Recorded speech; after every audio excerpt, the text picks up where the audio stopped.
grâce incomparable. Quel amour infini que tu aies pris ma croix, que tu sois mort pour moi. Tu as payé le prix pour qu'enfin je sois libre. Oh, Jésus, je te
chemin, car tu as tout accompli.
ressenti tout l'amour qu'il a pour moi. C'est tout près de Dieu que je voudrais grandir, entendre le son de sa voix.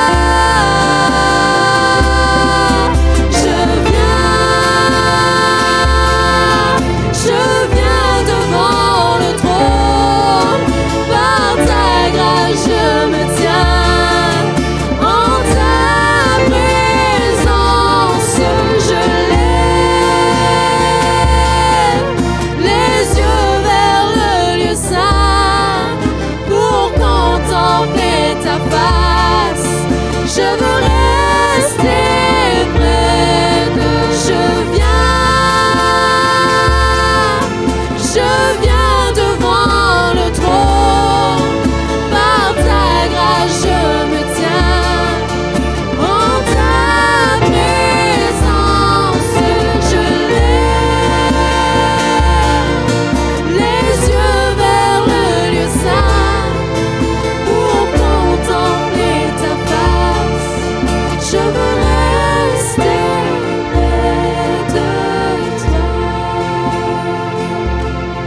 Bonjour Église chrétienne d'Annecy, ici Michèle Gaudet, membre de l'Église chrétienne d'Annecy et étudiante à l'EBQ. Alors aujourd'hui, je veux vous parler d'un livre qui m'a vraiment aidé à me former et ça s'appelle Soins d'âme. En anglais, c'est Soul Care. Moi, je l'ai lu en anglais, mais le livre vient de sortir en français, alors c'est possible de le procurer en français. Et c'est écrit par Rob Reimer. Rob Reimer, c'est un psychologue. Et puis, au travers des années puis son expérience, en faisant plein de conférences, dans le fond, il a conceptualisé plusieurs choses qu'un croyant pourrait développer, dans le fond, pour garder leur âme en santé. Et souvent, ça, c'est une place qu'on va un peu délaisser avec la vie, dans le fond, quand on est très occupé et ou qu'on est trop occupé par le ministère. On prend pas le temps de voir comment que notre âme va. Et puis, alors c'est ça. Dans le fond, le livre, c'est par rapport à 7 principes pour prendre soin de notre âme. Et dans le fond, ça parle de l'identité. Le premier principe, c'est l'identité. Et dans le fond, on va regarder dans ce chapitre-là les places où est-ce que les gens ont la misère par rapport à leur identité, que ce soit par rapport à plaire aux autres, que ce soit par rapport à la performance, être trop perfectionniste et se baser là-dessus sur notre identité, ou bien le contrôle. Dans le fond, on base notre identité par rapport à qu'est-ce qu'on peut contrôler, et aussitôt qu'on perd le contrôle sur quelque chose, on n'est plus capable de fonctionner. Alors ça, c'est en général les 3 failles d'identité que les gens vont souvent avoir, mais il y en a d'autres aussi. Alors, il va parler de ça. Il y a des questions aussi à la fin de chaque chapitre, des questions de réflexion qu'on se donne et qu'on écrit dans un journal, par exemple. En tout cas, moi, quand j'ai lu le livre, j'ai écrit dans mon journal très, très, très souvent. Quand ça me parlait ou quand il y avait quelque chose que je me disais, OK, peut-être qu'il faudrait que je regarde plus là-dedans. Puis là, je prenais temps en prière, j'écrivais. Alors, c'est ça. Le deuxième principe, c'est la repentance. Que peu importe dans les péchés, ou que si on vit dans le péché, ou peu importe, alors ça va quand même bien en détail et c'est très, très applicable comme pratico-pratique. Le troisième, c'est surmonter les péchés transmis de nos ancêtres et de génération en génération quand on voit un pattern. Ça en fait partie aussi et c'est quelque chose qu'on peut briser. Et dans le fond, Rob Reimer va un peu expliquer le pourquoi et tout de manière... parce que lui a fait des études en psychologie et parfois on va dire « Ah, je veux pas être comme mon père qui est alcoolique, par exemple. » Mais des fois, justement, en disant ça, c'est comme on se fait un vœu et puis et dans le fond, on peut développer une autre addiction ou même devenir comme son père. Alors, il parle un petit peu de ça et dans le fond, de briser ces péchés qui se transmettent. Et après, le 4e principe, c'est le pardon. Et ça, il explique un peu de sa vie et comment l'appliquer vraiment et chercher plus loin. Le 5e principe, c'est la guérison des blessures. Alors, évidemment, dans la vie ici sur Terre, on est toujours blessé et il y a des guérisons à faire et c'est pas nécessairement facile. Alors, c'est dans le fond, ça nous aide à passer au travers de ça et aussi les voir, les reconnaître pour pouvoir commencer à guérir là-dessus. Et encore là, à la fin du chapitre, il y a toujours des questions, il y a toujours des plans d'action comme comment l'appliquer. 6e principe, c'est surmonter nos peurs. Alors, les divers types de peurs qu'on peut avoir, en général, que les gens ont et ils regardent là-dessus. Il est encore là, pratico-pratique, à la fin du chapitre. Et le 7e, c'est délivrance. Alors, des fois, c'est sûr que comme on est aussi dans le monde spirituel, alors ça va parler de la délivrance à l'étape par étape et aussi des outils qu'il nous donne. Alors, c'est ça. C'est les 7 principes que Rob Reimer a conceptualisés ensemble. Et je peux vous dire, dans ma vie, ça m'a vraiment aidé à éclaircir beaucoup, beaucoup de choses. Ça a changé beaucoup de choses. Les gens qui sont proches de moi le savent. J'ai beaucoup parlé du livre. Et alors, je vous invite à prendre le temps et je vous dis, un chapitre à la fois, écrivez dans un journal, c'est vraiment bien. Alors, je vous encourage à le lire. Merci!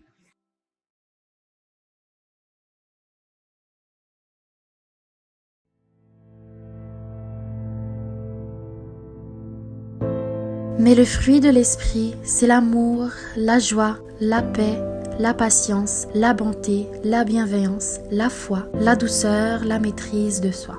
Contre de telles attitudes, il n'y a pas de loi. Galates chapitre 5, versets 22 à 23.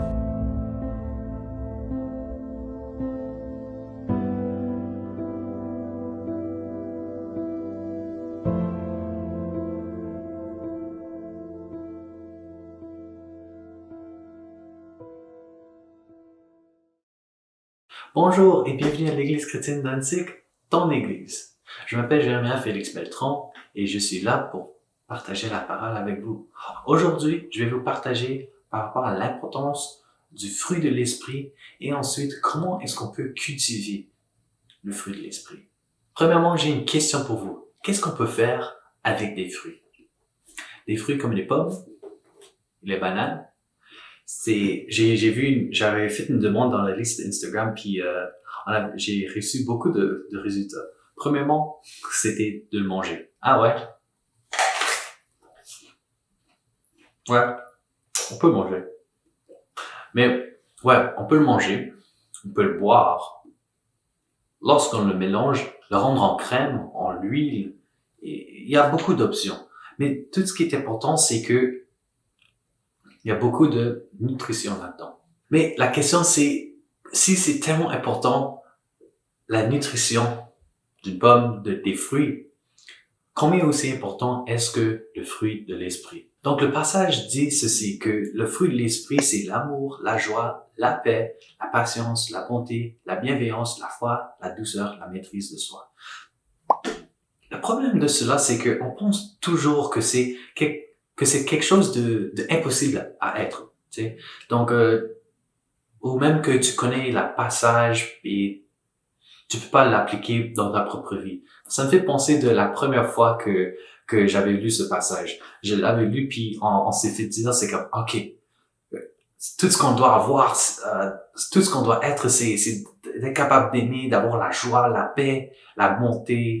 Il faut avoir tout cela. Il faut l'avoir dans ta vie. Si il va y avoir des mondes qui vont l'apercevoir. Donc, il faut s'assurer vraiment il faut vraiment s'assurer que on montre pas les mauvaises choses que dans le passage précédent, mais de montrer la joie, de montrer l'amour, de montrer la paix, la patience, etc., etc. Sauf que j'ai réalisé que quand tu appliques toutes ces attitudes dans ta vie, tu peux sentir un peu plus frustré qu'avant. En fait, c'est comme, surtout quand il y a des situations que c'est tellement bizarre, puis t'as même pas envie d'être joyeux ou paisible du tout. T'es comme, il faudrait que je montre la joie et l'amour, la paix. Puis éventuellement, c'est rendu plus un fardeau que un désir. Donc j'aimerais vous partager les malcompréhensions de ce passage. En fait, dans Galates 5, versets 22 et 23. On pense trop souvent que, on doit avoir ça, c'est vrai. On doit avoir les fruits de l'esprit, puis l'amour, la joie, la paix, etc. La raison pourquoi on a un problème avec cela, c'est que il faut mieux comprendre c'est quoi le fruit de l'esprit. Donc, le fruit de l'esprit, présentement, on est en train de penser que ça vient de nous-mêmes. Le fruit de l'esprit doit venir de nous-mêmes. Oui, mais pas vraiment. Reste avec moi, mais non, en même temps. Et on se dit trop souvent que ça doit se ressortir de nous-mêmes. Ou même on se dit, d'abord, il faut qu'on mette tout ça dans nos bagages. Tout le fruit de l'esprit, il faut l'avoir sur notre pied. C'est bon, mais il y a un problème avec cela. Tout pour dire. Comme j'avais mentionné précédemment, le problème de cela, c'est qu'on peut être plus frustré parce que ça vient de nos propres forces. On se dit, il faut qu'on ait la joie, qu'on soit joyeux, il faut qu'on soit en amour, il faut qu'on aime, puis ça devient un fardeau. Mais est-ce que Jésus n'avait pas dit que mon joug est doux et mon fardeau est léger? Donc, pourquoi est-ce qu'on a la tendance il faut aimer, il faut donner tout cela, puis à la fin, c'est comme, on perd d'espoir. on devient de plus en plus cynique envers les gens. Le problème, c'est que Jésus avait dit, premièrement, qu'il faut pardonner autant de fois que possible. Long story short. Le problème de cela, c'est que lorsque on a entendu ce passage, puis on va pardonner. Ouais. Mais lorsque ça devient le 77e fois, on a de l'amertume. Le problème de cela, c'est que, est-ce que ça vient de l'esprit? Est-ce que c'est quelque chose qui va être capable de bénéficier l'autre? Parce que lorsqu'on est cynique, c'est comme, on leur pardonne, c'est comme, ah ouais, je sais que tu vas le faire plus tard encore, anyway, mais je te pardonne. Est-ce que c'est ça? Est-ce que c'est vraiment le pardon, cela? Est-ce que c'est vraiment l'amour qu'on est en train de démontrer? Donc, voilà un des problèmes que lorsqu'on essaie de le faire de nos propres forces, d'aimer les gens, d'avoir la joie de nos propres forces, puis d'avoir la paix. Une des choses que j'ai réalisées aussi, c'est que lorsqu'on demande à Jésus pour la patience, pour la joie, pour la paix, l'amour, c'est comme, ça me fait penser comme, on le demande vraiment authentiquement, on veut l'avoir. Mais, ce qui est ressorti, c'est que lorsque j'avais écouté une film qui avait donné une belle citation, c'est comme Morgan Freeman qui était Dieu dans le film, il avait demandé cette question à une madame qui disait, donc, lorsque tu demandes la patience, est-ce que Dieu te donne la patience ou est-ce qu'il te donne l'opportunité d'être patient? Et il avait continué avec toutes ces choses-là. Donc, j'aimerais juste vous demander, lorsque tu demandes à Dieu pour l'amour, est-ce qu'il te donne l'amour ou est-ce qu'il te donne l'opportunité d'aimer? Lorsque tu demandes à Dieu pour la joie, est-ce qu'il te donne la joie ou est-ce qu'il te donne l'opportunité d'être joyeux? Lorsque tu demandes pour la paix, est-ce qu'il te donne la paix ou l'opportunité d'être paisible? Tu vois, c'est comme, je trouve même, il ne te donne pas l'amour, la joie, la paix, il te donne lui. Il donne lui à toi. Car Dieu a tant aimé le monde qu'il a donné son propre Fils unique. Il a donné sa vie. Il a donné toi. Il t'a donné, il t'a donné son amour en lui donnant son Fils. La résolution de tout cela, il faut se rendre compte que on va pas on va pas être l'amour, la joie, la paix. On peut pas l'être nous-mêmes, mais on peut l'avoir. Et en même temps, il faut se réaliser que ça, c'est écrit dans une des citations de Anders M. dans ses commentaires. Il dit ceci. Ça, c'est une traduction en anglais en français. Réalise que c'est le fruit de l'esprit et non le fruit d'efforts personnels. Réalise que c'est le fruit de l'esprit et non le fruit d'efforts personnels. Tu vois, on est tellement...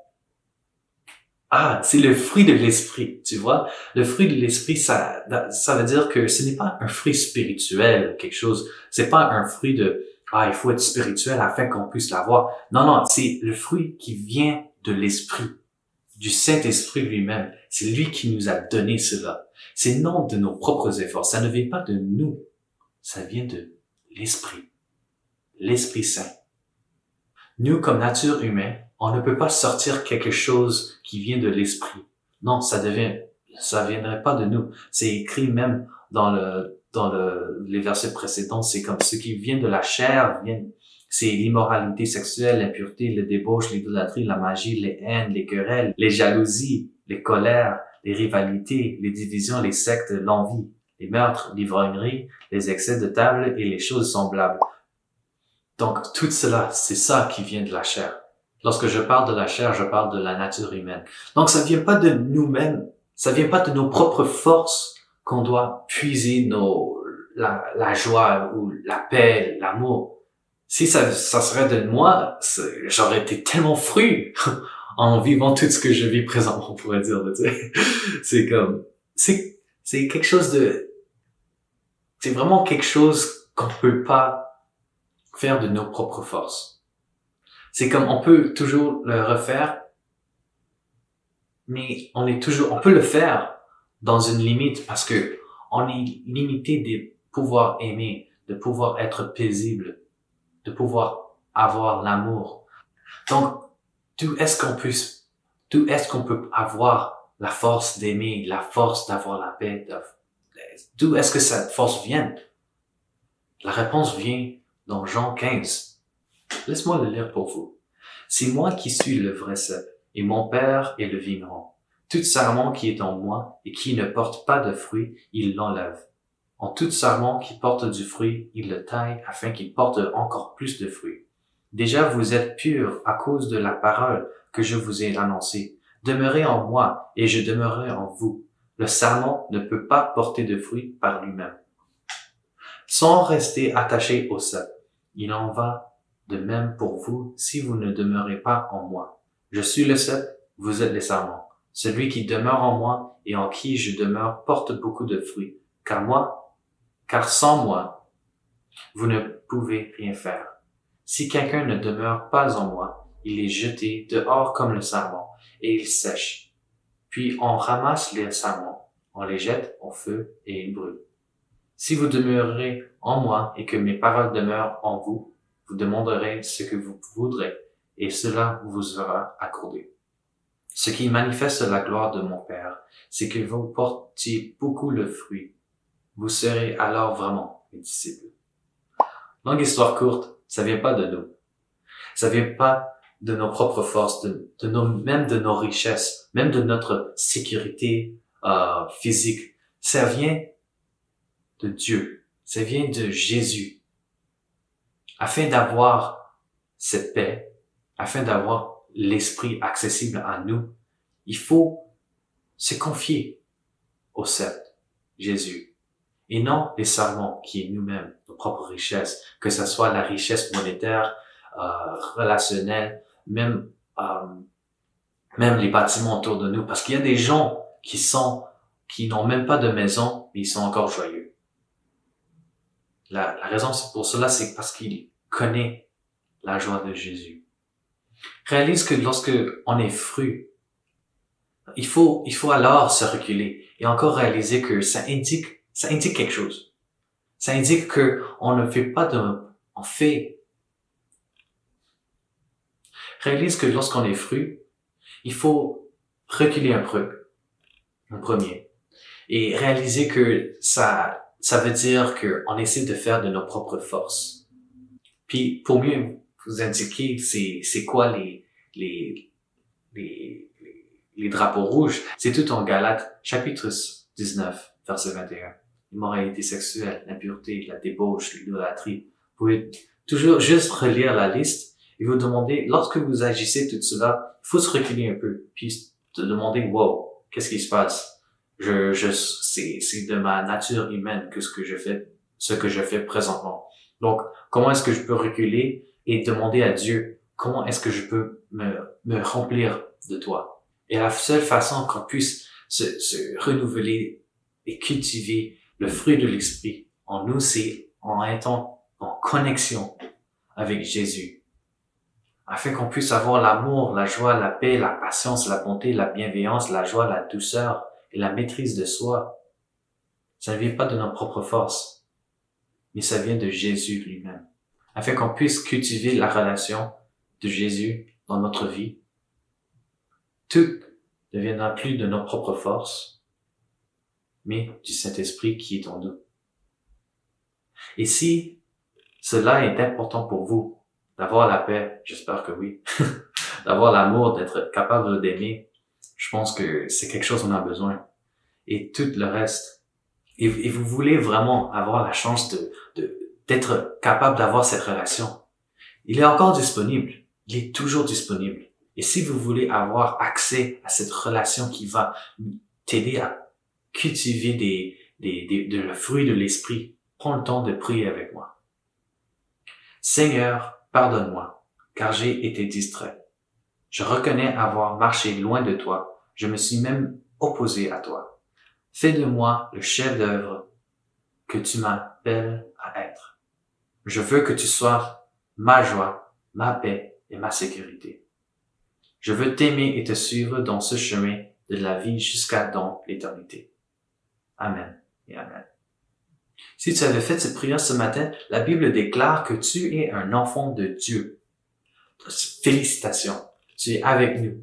Donc, tu es avec nous, donc on aimerait tellement savoir de tes nouvelles. Donc, tu peux toujours nous communiquer au prière@toneglise.com afin que nous puissions partager la joie avec toi. Honnêtement, nous avons vraiment hâte d'entendre de tes nouvelles, d'entendre comment est-ce que Jésus puisse toucher ta vie.